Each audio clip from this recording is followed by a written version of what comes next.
દેશમાં દિવસે ને દિવસે સાયબર ફ્રોડના કિસ્સા વધી રહ્યા છે। તેમાં પણ છેલ્લા કેટલાય સમયમાં ડિજિટલ એરેસ્ટની ઘટનાઓ વધી ગઈ છે અને લોકો લાખો કરોડો રૂપિયા ગુમાવી રહ્યા છે। આવા સમયે ગાંધીનગરમાંથી સાયબર ફ્રોડનો એક વિચિત્ર કિસ્સો સામે આવ્યો છે કે જેમાં ગાંધીનગરમાં અભ્યાસ કરતી યુવતીના વોટ્સએપ હેક કરીને મિત્રો અને સગા સંબંધીઓ પાસેથી ફી ભરવા માટે આર્થિક મદદ માંગવાની છેતરપિંડી ઝડપાઈ છે। પ્રારંભિક તપાસમાં 100 થી વધુ છોકરીઓ સાયબર ફ્રોડનો શિકાર બની હોવાનું જણાયું છે।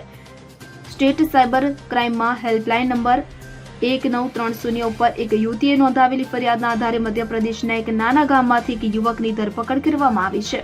આ રીતે 100 થી વધુ યુવતીઓને છેતરવામાં આવી હોવાનું સામે આવ્યું છે।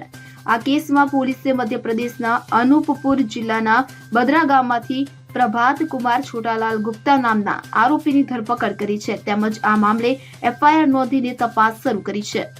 Bureau report CN24 news. હવે જુઓ દેશ દુનિયાની તમામ ખબરો તમારી આંગળીના ટેરવે। ઉઠાવો મોબાઈલ અને ગૂગલ પ્લે સ્ટોર પરથી ડાઉનલોડ કરો અમારી CN24 ન્યૂઝ મોબાઈલ એપ।